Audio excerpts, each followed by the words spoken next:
This week on The Grind Waterfowl TV, host Bill Wilroth travels to the heart of Kansas for a late January Canada Goose grind down. It's a lifestyle for the rough and rugged kind. The tougher the game, the longer the pain, the better the ride.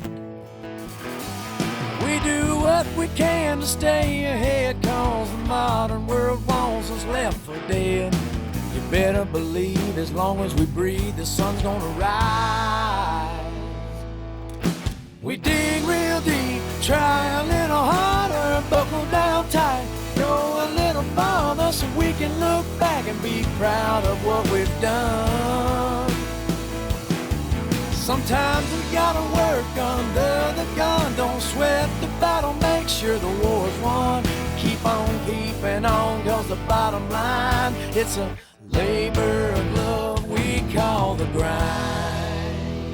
The Grind is brought to you by Canadian Waterfowl Supplies, decoys and gear for marsh and field, Lucky Duck Premium Decoys, Masters of Deception, Dakota Decoy, Premium Gunning Decoys for demanding hunters, Wild Ear, custom fit hearing, enhancement, and protection, Rio, the official ammunition of The Grind Waterfowl TV, Pro Drive, shallow water outboards, authentic Wyoming high mountain seasonings, Sitka, specialized outdoor wear and equipment, Delta Waterfowl, the Duck Hunters Organization, and these fine sponsors. In the past, waterfowl biologists have listed as many as 25 different subspecies of Canada goose. Hunters and biologists alike have long distinguished both greater and lesser Canada geese by size. Greater Canada geese can weigh well over 15 pounds, while some lesser Canada geese can weigh less than 4.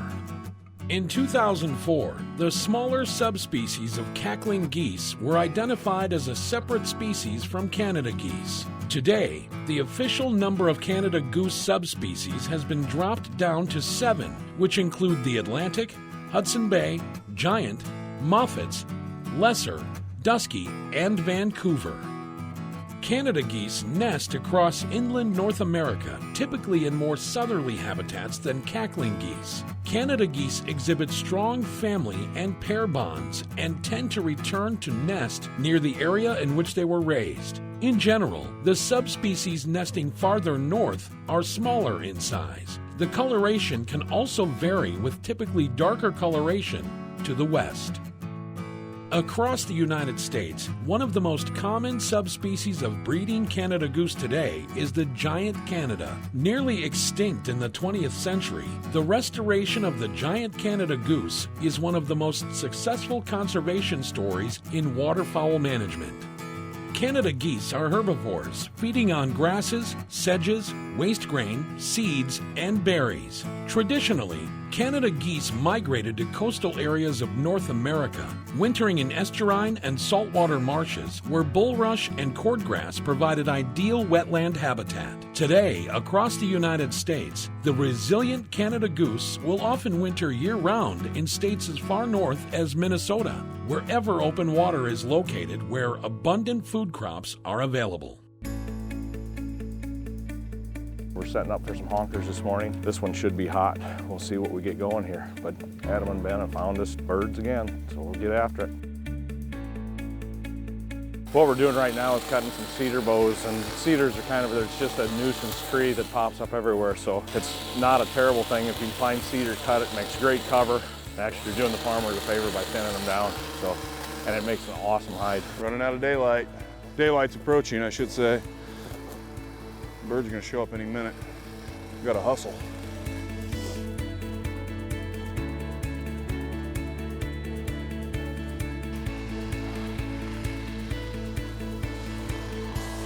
What we did is we're hunting on a terrace. We're trying to get these birds. Birds always land on the high spot, try to anyway.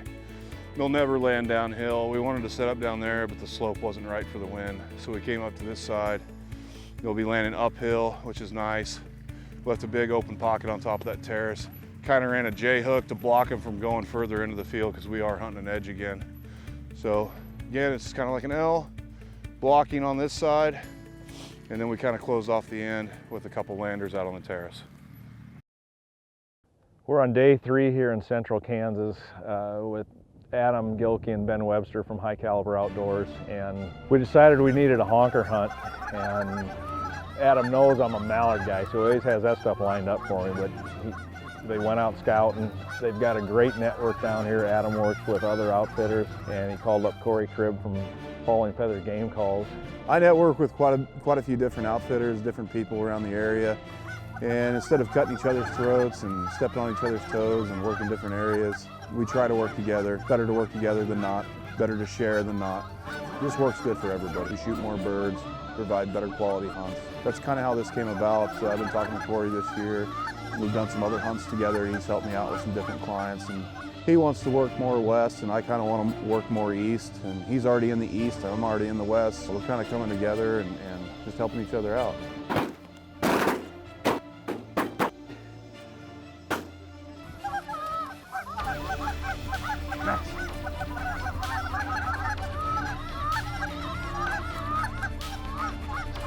We're on day 3 in central Kansas with Adam Gilkey and Ben Webster, High Caliber Outdoors, and we are on a honker hunt this morning.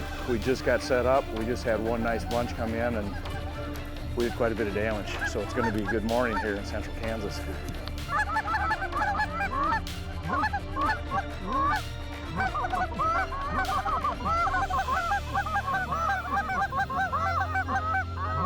Big Canada geese, they're a grazer, and down here you got these beautiful winter wheat fields. The one we're in today is unbelievable. This guy's gonna have a heck of a harvest, and they love grass. They love green grass, and the boys found it for us. We set up, I think we had maybe a couple hundred fully flocked Dakotas out, and they got the job done.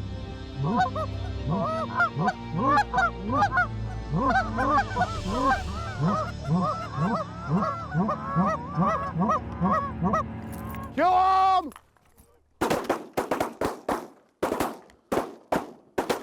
Canada geese like being talked to. And you can tell. You can usually tell on the first bunch. If they do it right, you're talking a lot to them, keep talking. Honestly, I don't think you can overcall Canadas. If you get some guys just doing single clucks, double clucks, some moaning, it's very lethal. So when we got here this morning, we had a south wind. We looked at the weather, said it was going to switch out of the west, northwest. As the day keeps going, it's going to keep going around behind us towards our back. So what we did is we set up our decoys in an L shape, and we have a long line where the birds are going to come down the line with the west wind, and we're going to block them on the right side of the spread here to stop them from keep going to finish. We want to center them up, basically, is what we're trying to do for the clients and for the camera, obviously. So what we did is we put a few landers out there, get them to stop in those little gaps, which they're doing it perfect so far. So we're doing good. We go on so many hunts that the outfitters work their tails off to get people on birds, and it's nothing more frustrating for an outfitter when they got birds in your face and the birds aren't falling on the take. And it was incredible today. I worked Max the first couple of bunches just to make sure he was doing what he was supposed to do, so I had a bird's eye view of the shooting going on. And when these guys came up to shoot, it was havoc. There were birds falling everywhere. It was fun to watch. Wore old Maxie out. He's his first real big Canada goose hunt, so he was going hard, and at one point I saw him actually lay down, which I don't think I've ever seen him do. He was wore out.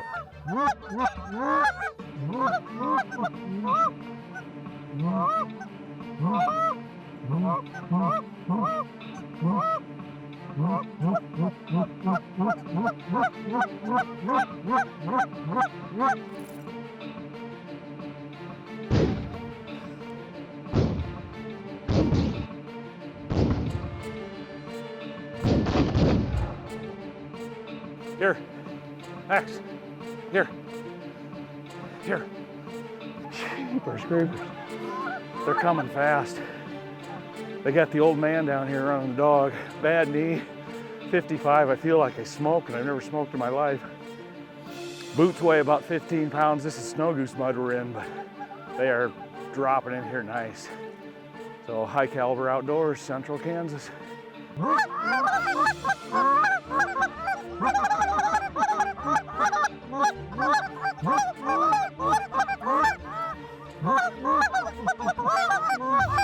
We hunted a field edge this morning, which was deadly, and we had a nice, really a beautiful crosswind, and the birds would get, basically they were coming from their roost. There was no swinging, no anything. They would just get out over the decoys and flutter down in. We had a nice wind. We probably had a 15-mile-an-hour wind, which is pretty cool because they don't, with no wind, they like to give you maybe a pass or two, but when you got a high wind, they're going to get down quick, and they did today. It was incredible.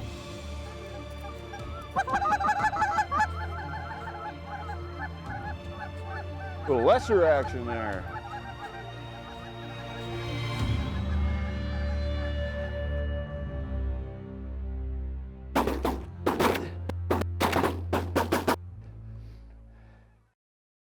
Today we were hunting an edge of a wheat field. We had a nice waterway, drainage ditch running up through the field. Honestly, there's no other way you could hunt a wheat field unless you had an edge, a fence line of some sort, weed line. Today we had that waterway, had a lot of cedar trees, hedge trees, just a lot of trash. It was real trashed up. And what we did is we took A-frames, set them up on the edge, and cut a lot of eastern red cedar trees. These landowners hate the eastern red cedars. They're an invasive species.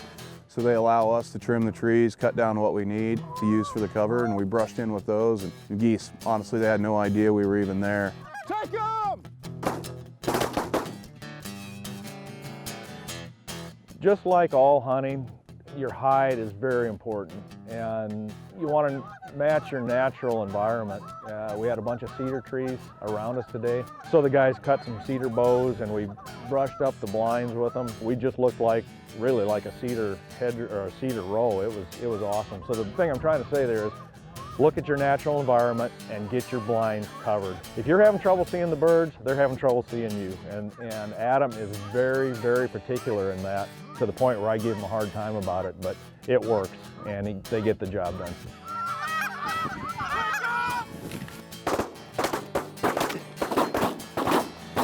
Max.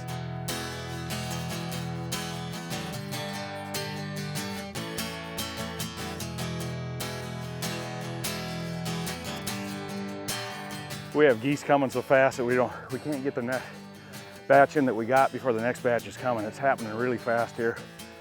Max is plumb wore out already, but it's unbelievable. These geese are finishing exactly how they set up for them to do. And most of them are big Canadas. We had one little bunch of lessers, but they are right in the pocket and the boys can shoot. So it's gonna be over before we know it. And Maxie is tired. The birds this morning were just decoying incredibly well. They were fighting the wind a little bit coming in, but they liked what they saw.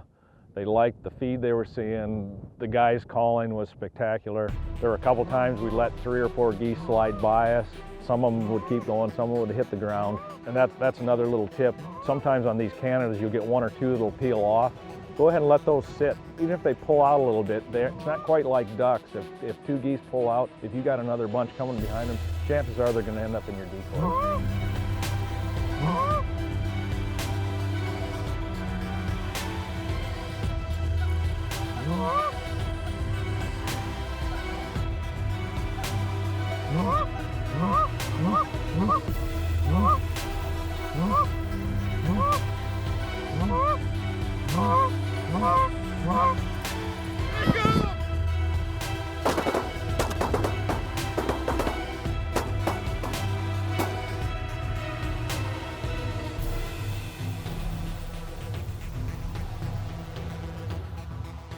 You know, we honestly thought we weren't going to shoot any birds till about 9:30, as gray as this day is. A lot of the time when we have gray days, the birds don't want to do it right because they're picking you out, they can see really well.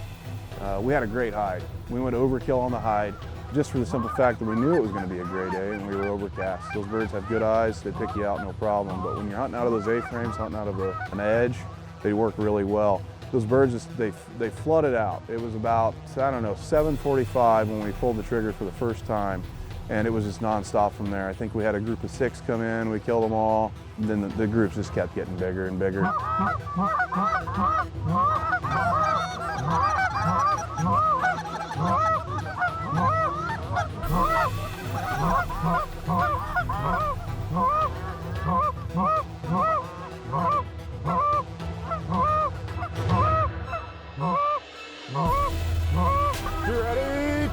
on!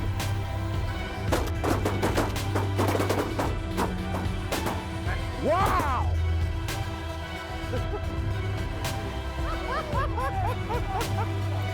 Woo!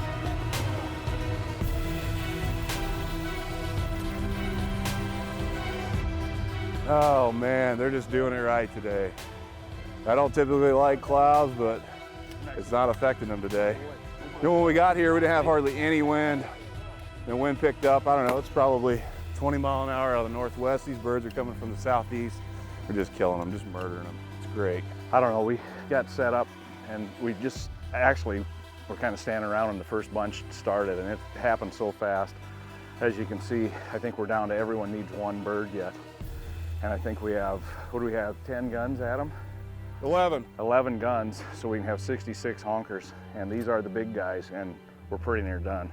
It's happening faster than Nate wants it to happen, but he likes singles, we like bunches.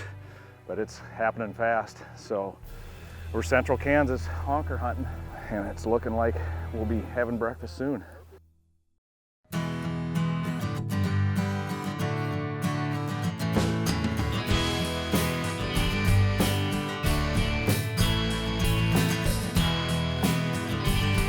We're fortunate enough to be able to hunt all over the U.S. and Canada during the course of a hunting season. And people ask us all the time, what do you guys do with all the game you've harvested? The reality is we love to eat duck and goose, and High Mountain is a great resource for us to be able to make our goose and duck in many different fashions. We love the bratwurst all the way down to the breakfast sausages. It's a great way to be able to use the game you've harvested and make it a complete cycle. One of my favorite ways to eat duck or goose is having them as a bratwurst.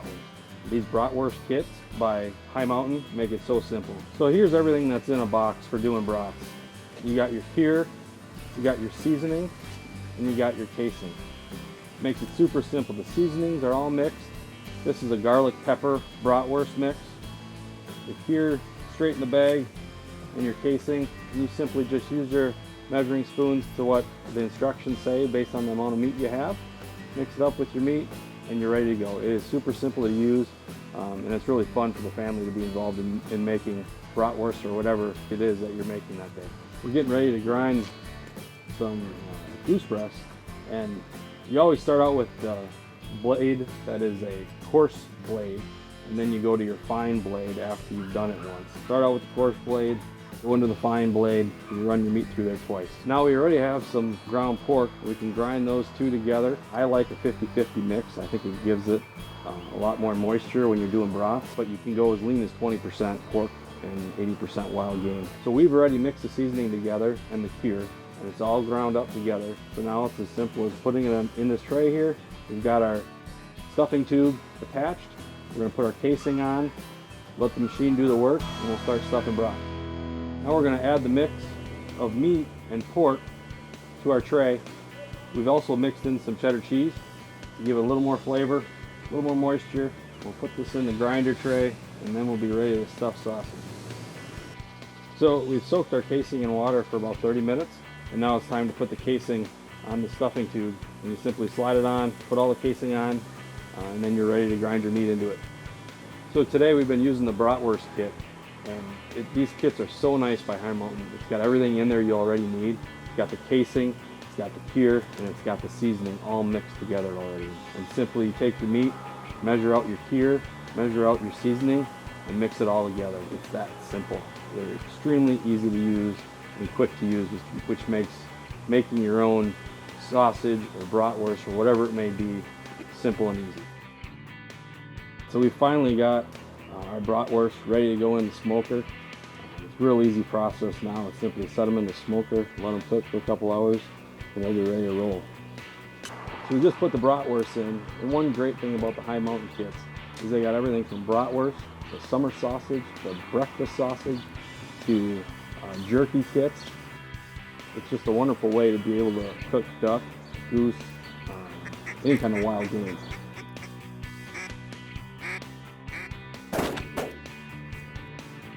It's a great way to incorporate the family into the hunting aspect of everything. You bring home what you shot that day or that week or that trip, and the kids and the family get excited when they're not along with you, but it's a way to bring them into everything, and they can enjoy eating the wild game that you just harvested. Waterfowl hunting can be a lot of work, from the beginning of the season to getting your gear ready, to hunting in the field. So really take the time and enjoy the fruits of your labor at the end of it.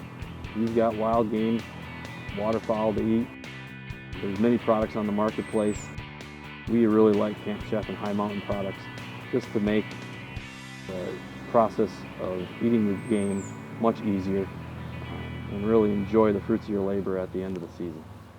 Visit our website, www.thegrindwaterfowl.com, where you will find past episodes as well as tips and tactics from the boys here at The Grind. Follow The Grind on Facebook, Twitter, Instagram, and YouTube.